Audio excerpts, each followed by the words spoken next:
सभी भाइयों को सबसे पहले जय हिंद। तो भाई आपकी 1 जुलाई से ही अग्निवीर आर्मी का जो फॉर्म है वो भरा रहा है। तो आप लोग भाई सबसे पहले जो पहला बहाली जा रहे हैं वो सबसे पहले अपना रजिस्ट्रेशन करवा लें। और जो पहले से 2-3 बहाली अटेंड कर चुका है वो उसको रजिस्ट्रेशन करने की ज़रूरत नहीं है, वो पुराना रजिस्ट्रेशन से भी बहाली देख सकता है। तो भाई अब तो बात आ गई तैयारी की। तो भाई आप लोग अपने तैयारी में जुट जाओ। हम लोग भी अपना तैयारी में लग चुके हैं। हम लोग तो रोड पे रनिंग करते हैं, तो अपना रोड रनिंग में हम लोग का जो है जारी हो चुका है।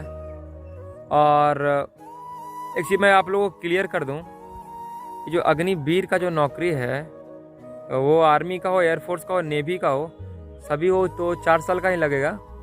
और उसमें अगर आप 25% में अगर आपका सिलेक्शन होता है तो आपका जो रेगुलर आर्मी होता है ना उसके बेसिस पे आपकी प्रमोशन होती जाएगी, उसमें फिर आपको सैलरी बढ़ते जाएगा। तो भाई बहुत बच्चे कमेंट कर रहे थे, हमारे लोकल एरिया के भी, हमारे गांव के बच्चे भी बोल रहे थे कि भाई अब सेना में कौन जाएगा, अब सेना में कौन जाएगा, 4 साल के लिए फौज में क्यों कोई जाएगा। तो भाई मैं सभी भाइयों को बोल देता हूँ कि कुछ दिन पहले बिपिन रावत जी बोले थे कि भाई अगर आपको नौकरी का जरिया ढूंढना है ना तो नौकरी का जरिया सेना नहीं होता है। अगर आपको नौकरी में जाना है ना तो आप दूसरे फील्ड चुन लीजिए, रेलवे में जाइए। भारतीय सेना एक नौकरी का जरिया नहीं है।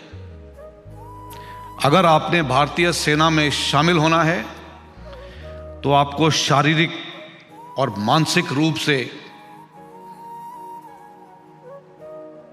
हर तरीके से आपको मजबूती दिखानी है। आपका हौसला बुलंद होना चाहिए। आपको कठिन से कठिन समस्याओं का सामना करने के लिए आप में ताकत होनी चाहिए। जहां रास्ता नहीं निकल सकता वहां रास्ता ढूंढने की काबिलियत होनी चाहिए। तभी आप सही भारतीय सेना के जवान कहलाए जाएंगे। ये नौकरी का जरिया नहीं है। क्योंकि अक्सर मेरे पास कई नौजवान आते हैं कि सर मुझे भारतीय सेना में नौकरी चाहिए। मैं उन्हें यही बोलता हूं कि भारतीय सेना नौकरी का साधन कर रहे हो, अगर उसके माइंड में ये सब बात चलता है ना भाई, तो मैं कहीं पे साइन कर देता हूँ, लिख देता हूँ, उसका इस बार फिजिकल क्लियर नहीं होने जा रहा है।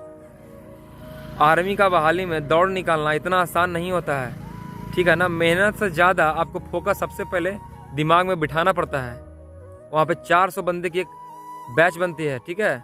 तो भाई अगर आपके माइंड में ये सब है कि भाई 4 साल के लिए नौकरी लगेगा, अगर मेरा दौड़ निकल गया तब भी अच्छा, नहीं निकला तब भी कोई दिक्कत नहीं यार, तो भाई अगर ये सब माइंड में, तो भाई आपका फिजिकल क्लियर नहीं होगा। मैं कहीं पे लिख देता हूँ, सबसे पहले ये सब आपको अपने माइंड से निकालना होगा, ठीक है ना।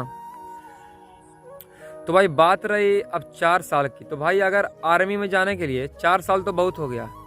अगर हमको, मैं अपने पर्सनली बता रहा हूँ, मैं कोई मजाक नहीं कर रहा हूँ, मेरा वीडियो आप कहीं पे रिकॉर्ड कर सकते हो, कुछ कर सकते हो। मैं नालंदा ज़िला से हूँ, ठीक है। मेरा नाम अंकित कुमार है। 4 साल बहुत हो गया। मैं अपने पूरे ज़िंदगी, मैंने पूरा लाइफ सेना के लिए बिना 1 रुपया ले ले मैं सेना में खट सकता हूँ, ठीक है ना। मतलब देश का सेवा कर सकता हूँ बिना 1 रुपया ले ले। ये कोई मैं मजाक की बात नहीं कर रहा हूँ।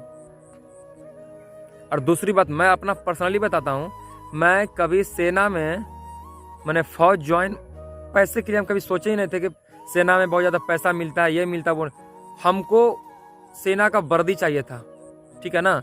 वो जो आर्मी का ड्रेस होता है ना, कोई भी हो गया, आर्मी, बीएसएफ, सीआरपीएफ, वो जो ड्रेस लगता है ना, वो हमको वो ड्रेस से प्यार हुआ था, ठीक है ना, पैसे से नहीं। हमको पता भी नहीं था कि 1 महीने में आर्मी का कितना सैलरी बनता है, क्या क्या प्रमोशन होता है, वो सब कुछ नहीं। बात हमको शौक था यार कि देश का सेवा करना है, सिपाही बनना है।